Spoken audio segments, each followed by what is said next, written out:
ओम श्री परमात्मने नमः। योगयुक्तः विशुद्धात्मा विजित आत्मा जित इंद्रियः सर्वभूत आत्मभूतात्मा कुर्वणा अपि न लिप्यते। योग युक्त, भक्ति में लगे हुए, विशुद्ध आत्मा यानी शुद्ध आत्मा, विजित आत्मा आत्म संयमी, जितेंद्रिय इंद्रियों को जीतने वाला, सर्वभूत समस्त जीवों के प्रति आत्मभूत आत्मा यानी दयालु, कुर्वण अपि कर्म में लगे रहकर भी, न कभी नहीं, लिप्यते बंधता है। जो भक्ति भाव से कर्म करता है, जो विशुद्ध आत्मा है और अपने मन तथा इंद्रियों को वश में रखता है, वो सबों को प्रिय होता है और सभी लोग उसे प्रिय होते हैं। ऐसा व्यक्ति कर्म करता हुआ भी कभी बंधता नहीं।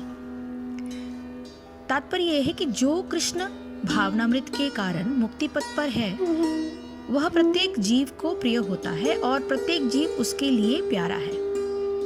यह कृष्ण भावनामृत के कारण होता है। ऐसा व्यक्ति किसी भी जीव को कृष्ण से पृथक नहीं सोच पाता। जिस प्रकार वृक्ष की पत्तियां तथा टहनियां वृक्ष से भिन्न नहीं होती, वो भली भांति जानता है कि वह वृक्ष की जड़ में डाला गया जल समस्त पत्तियों तथा टहनियों में फैल जाता है, अथवा आमाशय को भोजन देने से शक्ति स्वतः पूरे शरीर में फैल जाती है। चूंकि कृष्ण भावनामृत में कर्म करने वाला सबों का दास होता है, अतः वो हर एक को प्रिय होता है।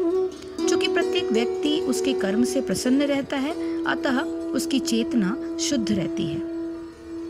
चूंकि उसकी चेतना शुद्ध रहती है, अतः उसका मन पूर्णतया नियंत्रण में रहता है। मन के नियंत्रित होने से उसकी इंद्रियां संयमित रहती है। चूंकि उसका मन सदैव कृष्ण में स्थिर रहता है, अतः उसके विचलित होने का प्रश्न ही नहीं उठता। न ही उसे कृष्ण से संबंध कथाओं के अतिरिक्त अन्य कार्यों में अपनी इंद्रियों को लगाने का अवसर मिलता है या इच्छा होती है। वो कृष्ण कथा के अतिरिक्त और कुछ सुनना नहीं चाहता। वो कृष्ण को अर्पित किए हुए भोजन के अतिरिक्त अन्य कुछ नहीं खाना चाहता और न ऐसे किसी स्थान में जाने की इच्छा रखता है जहाँ कृष्ण संबंधी कार्य ना होता हो। अतः उसकी इंद्रियां वश में रहती हैं। ऐसा व्यक्ति जिसकी इंद्रियां संयमित हो, वो किसी के प्रति अपराध नहीं कर सकता। इस पर कोई यह प्रश्न कर सकता है, तो फिर अर्जुन अन्यों के प्रति युद्ध में आक्रामक क्यों था? क्या वो कृष्ण भावना भावित नहीं था? वस्तुतः अर्जुन ऊपर से ही आक्रामक था, क्योंकि जैसा कि द्वितीय अध्याय में बताया जा चुका है कि आत्मा के अवध्य होने के कारण युद्ध भूमि में एकत्र हुए सारे व्यक्ति अपने अपने स्वरूप में जीवित बने रहेंगे। अतः आध्यात्मिक दृष्टि से कुरुक्षेत्र की युद्ध भूमि में कोई मारा ही नहीं गया। वहां पर स्थित कृष्ण की आज्ञा से केवल उसके वस्त्र बदल दिए गए। अतः अर्जुन कुरुक्षेत्र की युद्ध भूमि में युद्ध करता हुआ भी वस्तुतः युद्ध नहीं कर रहा था। वह तो पूर्ण कृष्णा भावनामृत में कृष्ण के आदेश का पालन मात्र कर रहा था। ऐसा व्यक्ति कभी कर्म बंधन से नहीं बंधता। यानी जिसका अंतःकरण निर्मल है, अर्थात राग द्वेष आदि मलों से रहित है, मन सहित जिसका शरीर अपने वश में है, जिसकी समस्त इंद्रियां अपने वश में हैं और संपूर्ण प्राणियों के अंतरात्मा परमात्मा ही जिसके आत्मा में है, ऐसा कर्मयोगी सब कुछ करते हुए भी उन कर्मों में लिप्त नहीं होता। इसके आगे की वर्णना बड़ी खूबसूरत है और बहुत ही विश्लेषणात्मक है। इस श्लोक में जो शब्द प्रयुक्त हुए हैं, यानी कि योग मुक्त से कर्मयोगी की ओर संकेत करते हुए श्लोक में उसके निम्नलिखित जो लक्षण हैं, वो अभी हम आपके साथ वर्णित करेंगे, उसकी वर्णना हम करेंगे। विशुद्ध आत्मा, अंतःकरण की क्रियाशीलता 4 प्रकार की होती है। चित्त रूप से विभिन्न विषयों का चिंतन, बुद्धि रूप से उस चिंतन के आधार पर विभिन्न प्रकार के विषयों का निश्चय करना, मन रूप से उस विषयों पर भली भांति के संकल्प विकल्प करना और अहंकार रूप से विभिन्न कर्मों में कर्तापन का भाव धारण करना। इन 4 क्रियाओं में जब सांसारिक पदार्थों का महत्व अपने स्वार्थ साधन के लिए होता है तब उसी से अंतःकरण मलिन हो जाता है, यानी नष्ट हो जाता है। सांसारिक पदार्थ सदैव परिवर्तित होते रहते हैं।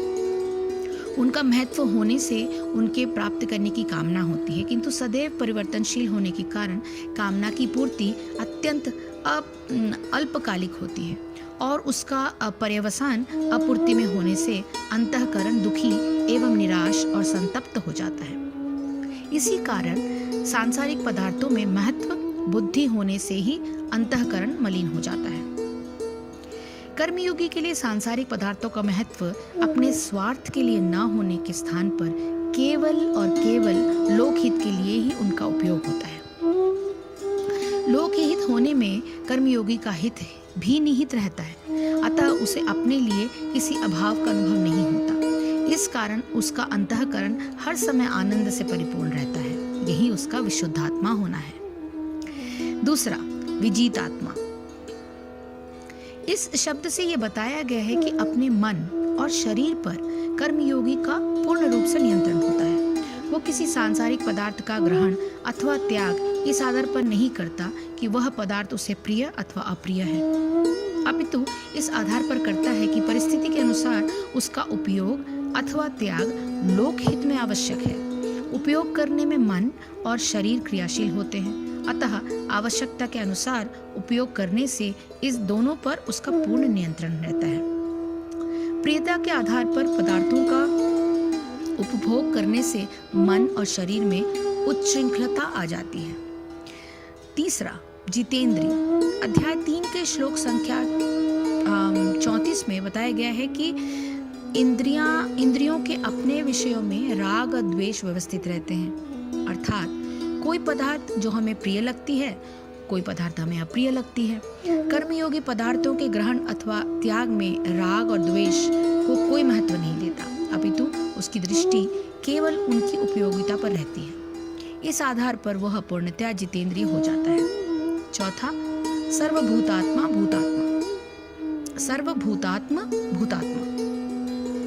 कर्मयोगी सब भूत प्राणियों के साथ एकात्मकता का भाव धारण करता है, यानी हम सब एक हैं। उदाहरणतः शरीर के किसी एक अंग में कष्ट होने से अन्य अंग स्वभावतः उस कष्ट के निवारण में सहज भाव से और उपकार अथवा कर्तव्य की भावना से सर्वथा शून्य होते हुए लग जाते हैं। शरीर के अंगों का व्यवहार भिन्न भिन्न होते हुए भी उसके आधार में यही भाव रहता है कि सब अंगों में चेतना एक ही है।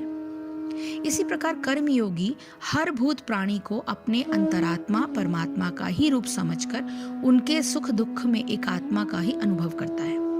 यही उसका सर्वभूतात्म भूतात्मा होना है। ऐसा होने पर वह स्वयं कल्याण रूप कर्मयोग के मार्ग का अनुसरण करता है और साथ ही अपने से संबंधित सब प्रियजनों को भी उसी मार्ग पर चलने की प्रेरणा करते हुए उनकी हर प्रकार से सहायता करता है। कुर्वन्नपि न लिप्यते। पांचवा, उपरोक्त कारणों से संपूर्ण प्राणियों में कर्मयोगी के व्यवहार का आधार अभिमान शून्य हो जाता है। स्वभावतः प्राप्त होने वाले पदार्थों का उपयोग वह सबके हित में इस प्रकार करता है जिस प्रकार किसी परिवार का प्रत्येक सदस्य एक दूसरे के हित में कार्य करते हुए आश्वस्त रहता है कि सबका हित करने में उसका हित स्वयं सुरक्षित है।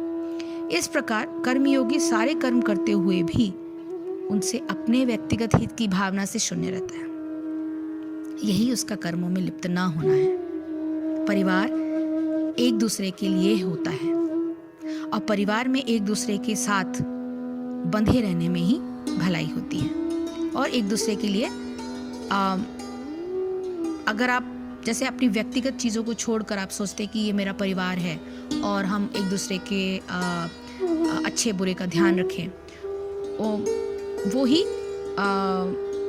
आप उन दूसरों के लिए एक वक्त जब निकालते हैं तो वो कर्मों में लिप्त ना होना होता है, आप करते हैं बस। साधन काल में इसका संबंध ये हो कि साधन काल में कर्मयोगी के लक्षणों का वर्णन करने के बाद भगवान अब कर्म संन्यास के साधक सांख्य योगी के लक्षणों का वर्णन करते हैं कि सांख्य योगी कैसे होते हैं। हरे कृष्ण कृष्ण कृष्ण हरे हरे, हरे राम राम राम हरे हरे। जय श्री कृष्ण। जय गुरुदेव।